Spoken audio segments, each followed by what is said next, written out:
இன்றைக்கு நாம் தியானிக்க இருக்கிற வசனம் ஏசாயா 60ஆம் அதிகாரம் 2வது வசனம். இதோ இருள் பூமியும் காரிருள் ஜனங்களையும் மூடும், ஆனாலும் உன்மேல் கர்த்தர் உதிப்பார், அவருடைய மகிமை உன்மேல் காணப்படும். இன்னைக்கு கர்த்தர் நம்மோடு இடைப்படுகிறார். இருள் பூமியும் காரிருள் ஜனங்களையும்.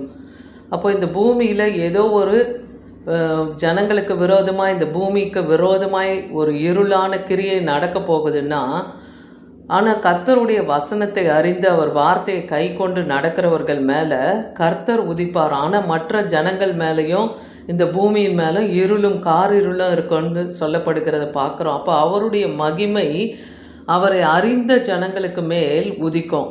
அந்த நாட்களில் அந்த வெளிச்சத்தின் இடத்துக்கு ஜாதிகளும் அந்த உதிக்கிற ஒளியின் இடத்துல ராஜாக்களும் நடந்து வருவார்கள். ஏன்னா அந்த வெளிச்சம் எங்கேருந்து வருது? கர்த்தரிடத்துல இருந்து வருது. அப்போ கர்த்தர் அவர்களை அவருடைய வார்த்தையை கொண்டு நடத்துகிறதா இருக்கலாம் இல்லையா? அப்போது அந்த நாட்களில் அவருடைய ஒளியின் இடத்திற்கு, அந்த வார்த்தையின் இடத்துக்கு ஏன் இந்த காரியங்கள்லாம் பூமியில் நடக்குது, ஏன் காரிருள் ஜனங்களை மூடுது என்பதை அறிந்து கொள்ள ராஜாக்கள் கூட அந்த வெளிச்சம் உள்ளவர்களிடத்திலே நடந்து வருவார்கள்னு வேத வசனம் சொல்லுது. இன்றைக்கும் கர்த்தர் நம்மை விசேஷ விதமாய் அவர் அழைத்து அறிந்திருக்கிறார் இல்லையா? அழைக்கப்பட்டவர்கள் அநேகர், தெரிந்து கொள்ளப்பட்டவர்களோ சிலர். அப்போ அவருடைய ஊழியத்தை செய்யும்படியாக தேவனுடைய வெளிச்சத்தை பெற்ற மக்களை இன்றைக்கும் தேவன் வைத்திருக்கிறார். அப்போ அந்த ஒளியின் இடத்துல ஜாதிகளும் அந்த ஒளியின் இடத்துல ராஜாக்களும் ஒரு நாள் வருவார்கள் என்று வேத வசனம் சொல்லுகிறத பார்க்குறோம். இது தீர்க்க தரிசனமாய் உரைக்கப்படுகிறது. கொலேசியர் 1ஆம் அதிகாரம் 13ஆம் வசனத்தில் இருளின் அதிகாரத்தினின்று நம்மை விடுதலை ஆக்கி. அப்போது இருள்னா பாவம், அசுத்தம், இச்சை, இந்த மாதிரியான இருளின் கிரியைகள், பிசாசின் கிரியைகள்லேருந்து நம்மளை விடுதலையாக்கி அவர் தன்னுடைய அன்பின் குமாரனுடைய ராஜ்யத்துக்கு நம்மை உட்படுத்துகிற பிதாவாகிய தேவனுக்கு நாம் நன்றி செலுத்தணும் இல்லையா? அவர் தனது ஒரே பேரான குமாரனை இந்த பூமிக்கு கொடுத்து பூமியில் இருக்க சகல மக்களும் ரட்சிக்கப்படுறதுக்காக தான் பிதாவாகிய தேவன் அருளினார் தன் குமாரனாகிய கிறிஸ்துவை. அதை நம்ம என்றைக்குமே மறந்து விடக்கூடாது. அப்படி அனுப்பின நம் பிதாவாகிய தேவனை நாம் ஸ்தோத்தரிக்கணும். 1 பேதுரு 2ஆம் அதிகாரம் 9ஆம் வசனத்தில், நீங்களும் உங்களை அந்தகாரத்தில் நின்று தம்முடைய ஆச்சரியமான ஒளியின் இடத்துக்கு வரவழைத்தவருடைய புண்ணியங்களை அறிவிக்கும்படி. அப்போ யாரை தேவன் அப்படி தெரிந்து கொள்ளுகிறார், யாரிடத்துல தன் வெளிச்சத்தின் வார்த்தையை வைத்திருக்கிறார், யாரை தான் பிரகாசிக்க பண்ணணும், மகிமைப்படுத்தணும்னு இன்னைக்கு அழைத்திருக்கிறாரோ அவர்களிடத்திலே, அந்த ஒளியின் இடத்திலே வரவழைத்தவருடைய புண்ணியங்களை, அப்போ ஆண்டவராகிய இயேசு கிறிஸ்துவின் செய்த நன்மைகளையும் கிருபைகளையும் நாம் மற்றவங்களுக்கு அறிவிக்கிறவர்களாக இருக்கணும் இல்லையா? தெரிந்து கொள்ளப்பட்ட அந்த சந்ததியும் ராஜரிகமான ஆசாரிய கூட்டமாயும் பரிசுத்த ஜாதியாகவும் அவருக்கு தன் சொந்த ஜனமாகவும் அவர்கள் இருக்கிறாங்கன்னு பார்க்குறோம். அப்போ தேவனால் இன்னைக்கு முன்குறித்து அழைக்கப்பட்ட அப்படிப்பட்ட ராஜரிக ஆசாரிய கூட்டங்கள், பரிசுத்த ஜாதியை தனக்கென்று தெரிந்திருக்கிறார். ஏன்னா தேவனுடைய புண்ணியங்களை அறிவிக்க அவர்களை தெரிந்திருக்கிறார். இன்னைக்கு சுவிசேஷகர்கள், போதகர்கள், அப்போஸ்தலர்கள், தீர்க்கதரிசிகள், நம்ம 5 விதமான ஊழியங்களை செய்கிற ஊழியக்காரர்களை பார்க்குறோம். அவங்களெல்லாம் தேவன் எதற்காக தெரிந்து கொண்டிருக்கிறார்? தன்னுடைய அந்த ஆச்சரியமான ஒளியின் இடத்திலே அவர்கள் வந்து மற்றவங்களுக்கும் அவருடைய புண்ணியங்களை அறிவிக்கும்படியாக தான் தெரிந்து கொண்டிருக்கார். அப்போஸ்தலர் 17ஆம் அதிகாரம் 30-31வது வசனத்தில் பார்க்கும்போது, அறியாமை உள்ள காலங்களை தேவன் காணாதவர் போல இருந்தாராம். ஆனால் இப்பொழுதோ நீங்கள் எல்லாரும் மனம் திரும்பணுன்றதுக்காக மனுஷர் எல்லாருக்கும் அவர் கட்டளையிட்டு இருக்கிறார். அவர் மேலும் ஒரு நாளை குறித்து இருக்கிறார். யார் மேலும்? ஆண்டவராகிய இயேசு கிறிஸ்து மேலும் கர்த்தர் ஒரு நாளை குறித்து வச்சிருக்கிறார். அதனால் தாம் நியமித்து கொண்ட அந்த மனுஷனை இந்த பூலோகத்தில் நீதியாய் நியாயம் தீர்ப்பார். அப்போ மனுஷர்களை நீதியாய் நியாயம் தீர்க்கும்படியாக குமாரனாகிய கிறிஸ்து ஒரு நாள் வெளிப்படுவார் இந்த பூமியில். அதே போல் அந்த மனுஷனை மரித்தோரிலிருந்து உயிரோடு எழுப்பினவர், ஆண்டவராகிய இயேசு கிறிஸ்துவ மரித்தோரிலிருந்து உயிரோடு எழுப்பினவர் நம் பிதாவாகிய தேவன். அதன் நிச்சயத்தை எல்லாருக்கும் விளங்க பண்ணும்படியாக தான் தேவன் அழைக்கப்பட்டவர்களை தெரிஞ்சு கொண்டு இருக்கிறாரு. அவர்கள் தான் போய் தேவனுடைய சுவிசேஷத்தை அறிவிக்கணும். எல்லாரையும் பாவ இருளிலிருந்து வெளியே கொண்டு வரணும். அவனவன் தன் அக்கிரமத்தை விட்டு தேவனிடத்தில் திரும்பணுங்கிற அந்த வார்த்தை எல்லாருக்குமே அறிவிக்கப்படணும். எபேசியர் 4ஆம் அதிகாரம் 17-18 பார்க்குறோம். கர்த்தருக்குள் நான் உங்களை சாட்சியாக சொல்லி எச்சரிக்கிறது என்னவெனில், மற்ற புறஜாதிகள் தங்கள் வீணான சிந்தையில் நடக்கிறார்கள். தேவனை அறியாத ஜனங்க வீணான சிந்தனையில் நடக்கிறாங்க. இனி அவர்கள் அப்படி நடவாதபடிக்கு அவர்கள் புத்தியில் அந்தகாரப்பட்டு தங்கள் இருதயம் கடினத்தினால தான் அப்படி இருக்கிறாங்க, முரட்டாட்டமாக இருக்காங்க, கர்த்தரை ஏற்றுக்கொள்ளக்கூடாது என்கிற அந்த முரட்டாட்டத்தில் இருக்காங்க. அப்படிப்பட்ட அறியாமையை நீக்கணும். தேவனுடைய ஜீவனுக்கும் அந்நியராய் அவங்க இருக்காங்கன்னு பார்க்குறோம். அப்படிப்பட்ட உணர்வில்லாதவர்கள் சகலவித அசுத்தங்களை ஆவலாய் செய்ய நடப்பிக்க நினைக்கிற காம விகாரத்துக்கு ஒப்பு கொடுத்திருக்கிறார்கள் அப்படிப்பட்டவங்க. ஆனால் நீங்களோ இவ்விதமாய் கிறிஸ்துவை கற்றுக்கொள்ளவில்லை. அப்போ தேவனை அறிகிற அறிவிலே எல்லா ஜனங்களும் வரணும் இல்லையா? அவர் யார், தேவன் எப்படிப்பட்டவர்னு, அவர் அனந்த ஞானமுள்ள தேவன், அவர் பரிசுத்தமுள்ள தேவன், அவர் பாவத்தை பாராத சுத்த கண்ணர், இதெல்லாம் நம்ம அறிஞ்சிருக்கணும். 2 கொரிந்தியர் 4ஆம் அதிகாரம் 4லேருந்து 6 வசனம், தேவனுடைய சாயலாக இருக்கிற கிறிஸ்துவின் மகிமையான சுவிசேஷத்தின் ஒளி அவ்விசுவாசிகளாகிய உங்களுக்கு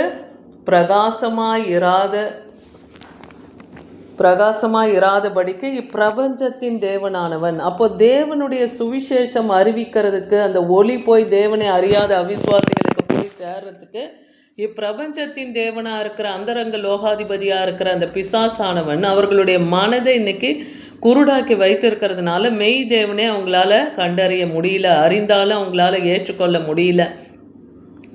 அதனால் நாங்கள் எங்களையே பிரசங்கிக்கிறோம், இயேசுவின் நிமித்தம் உங்கள் ஊழியக்காரர் என்றும் பிரசங்கிக்கிறோம், இயேசு கிறிஸ்துவின் நிமித்தமாக இன்றைக்கி நாங்கள் உங்களுக்காக ஊழியம் செய்கிறோன்னு பவுல் அப்போஸ்தலன் சொல்கிறார். இருளிலிருந்து வெளிச்சத்தை பிரகாசிக்க சொன்ன தேவன் இயேசு கிறிஸ்துவின் முகத்தில் உள்ள அந்த மகிமையின் அறிவாகிய அந்த ஒளியை தோன்ற பண்ணும் பொருட்டாக எங்கள் இருதயங்களிலே அவர் பிரகாசித்தார். அப்போ அவருடைய வார்த்தையை கொண்டு போகிற சுவிசேஷகர்கள், அப்போஸ்தலர்கள், தீர்க்கதரிசன ஊழியம் செய்கிறவர்கள் இல்லையா, போதகர்கள், மேய்ப்பர்கள்னு இருக்காங்க. அவர் வார்த்தையை கொண்டு போகிறாங்க. அவர்கள் மேலே கர்த்தருடைய ஒளியாகிய அந்த முகத்தின் பிரகாசத்தை, அறிவின் ஒளியாகிய அதை தோன்ற பண்ணும் பொருட்டாக இன்றைக்கு எங்களுடைய இருதயத்தில் அவருடைய ஒளி இருக்குன்னு பவுல் அப்போஸ்தலன் சொல்கிறார். இன்றைக்கி அவருடைய வார்த்தையை பிரசங்கிக்கிற நமக்குள்ளேயே தேவனுடைய ஒளியாகி அந்த ஜீவன் இருக்குது.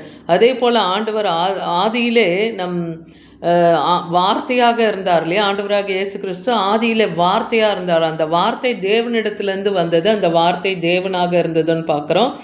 அதே போல் யோவான் 1:14 அந்த வார்த்தை தான் மாம்சமாகி கிருபையினாலும் சத்தியத்தினாலும் நிறைந்தவராய் நமக்குள்ளே அவர் வாசம் பண்ணுகிறார். ஆண்டவராகி இயேசு கிறிஸ்து இன்னைக்கு வார்த்தையாய் நமக்குள்ளே இருக்கிறார் இல்லையா?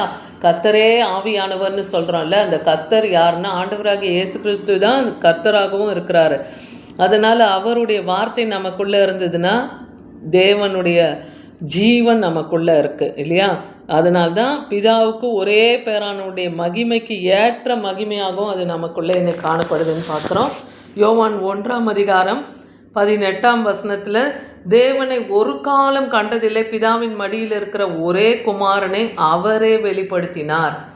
அப்போ பிதாவை தேவனை ஒருவனும் காணவில்லைன்னு இருக்கு. அப்போ அந்த குமாரனாகிய கிறிஸ்துவை இந்த பூமிக்கு அனுப்பி அவர்தான் தேவன் என்பதை நாம் எல்லாரும் அறியும்படியாக பிதாவாகிய தேவன் மடியில் இருக்கிற தன் குமாரனை அவர் இந்த உலகத்துக்கு வெளிப்படுத்தினார் இல்லையா? அவர் இந்த பூமிக்கு அனுப்பினார்னு பார்க்குறோம். எரேமியா 13ஆம் அதிகாரம் 15-16 வசனத்தில் நீங்கள் செவி கொடுத்து கேளுங்கள், மேட்டிமையாய் இராதீங்கள், கர்த்தர் விரும்பினார், அவர் அந்தகாரத்தை வரப்பண்ணுவதற்கு முன்பு இருண்ட மலைகளில் உங்கள் கால்கள் இடறுவதற்கு முன்னும் நீங்கள் வெளிச்சத்துக்கு காத்திருக்கும் போது அவர் அந்த அந்தகாரமும் காரிருளுமாகி அதெல்லாம் மாற பண்ணுவதற்கு முன்னும் உங்கள் தேவனாகிய கர்த்தருக்கு மகிமையை செலுத்துங்க.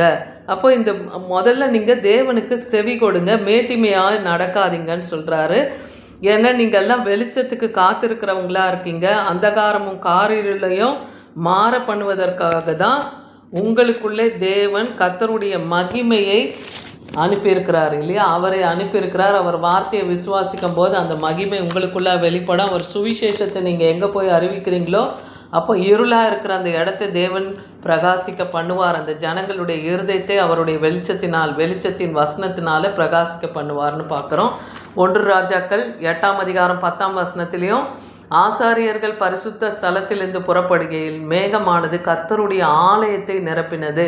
அதே போல் இன்றைக்கு தேவனுடைய வெளிச்சம் எங்கே காணப்படுதுன்னா ஆலயத்தில் தேவனுடைய மகிமை காணப்படுது. அப்போ ஆலயத்துக்கு நாம் தவறாமல் போகும்போது தேவனுடைய பிரசன்னத்தை நாம் அடைகிறோம். அதே போல் மல்கியா 4:2 என் நாமத்துக்கு பயந்து இருக்கிற உங்கள் மேல் நீதியின் சூரியன் உதிக்கும்னு சொல்கிறார். அப்போது கர்த்தருக்கு நாம் பயந்து நடக்கும்போது நீதியின் சூரியன் ஆகிய கர்த்தர் நம்மேல் உதிப்பார். அவர் செட்டையின் கீழே நமக்கு அடைக்கலம், ஆரோக்கியம் இருக்குது. அவர் செட்டையின் மறையில்னா அவர் கரத்திலே நமக்கு ஆரோக்கியம் இருக்குது. என் தழும்புகளாலே குணமாவீர்கள்னு சொல்கிறாரு. என் வார்த்தையை அனுப்பி உங்களை குணமாக்குவேன்னு சொல்கிறார். இந்த குணமாகுதல் என்பது நம்முடைய பாவம், அக்கிரமம், அந்த மாதிரியான கிரியைகள்லேருந்து தேவன் நம்மை குணப்படுத்தவும் அவர் வல்லமையுள்ளவராக இருக்கார். அதனால் நீங்கள் புறப்பட்டு போய் கொழுத்த கன்றுகளைப் போல வெளியே வளருவீர்கள். அவர் வார்த்தை நமக்குள்ளே இருந்ததுன்னா கொழுத்த கன்றுகளைப் போல தேவன் நம்மை வெளியே கொண்டு போய் வளர்த்து விடுவார். அவருடைய புண்ணியங்களை அறிவிக்கும்படியாக நம்மை அழைத்திருக்கிறார்னா அதை நிச்சயமாய் தேவன் நிறைவேற்றுவார். இந்த நாட்களிலும் பூமியை இருளும் ஜனங்களை காரிருளும் மூடுகிற நாட்கள் வந்துவிட்டது இல்லையா? தேவையில்லாத பஞ்சங்களை நாம் இப்போ பார்க்குறோம். இந்த பெட்ரோல், டீசல்னு எரிவாயு குறைபாடுகள் எல்லாம் நம்ம பார்க்குறோம். இதெல்லாம் ஜனங்களுக்கு அச்சத்தை தருது. ஆனால் தேவனை அறிந்திருக்கிற ஜனங்களை கர்த்தர் இந்த நாளில் அவர் போஷிப்பார். அதை நாம் உணரணும். அப்போ இருண்ட உலகத்திற்கு தம் மக்கள் மீது தாம் பிரகாசிக்க பண்ணணும்னா தேவனுடைய மகிமைக்கு இடையே வேறுபாட்டை விவரிக்கிறது, மக்களை எல்லாரையும் சீரமைக்கிறது குறிக்கிறது இந்த வசனம். அதே போல் இந்த பூமியில் இருள் மூடப்பட்டிருந்தாலும் கர்த்தர் மேலே நம்ம நம்பிக்கை வைக்கும்போது நியாய தீர்ப்பு வரும்போது தேவன் நம்மை அந்த நாட்களில் விடுவித்து பாதுகாப்பார். ஏன்னா கர்த்தரை விசுவாசிக்கிறவங்க ஒருபோதும் கெட்டு போவதில்லை, அவர்கள் வெட்கம் அடைவதும் இல்லை.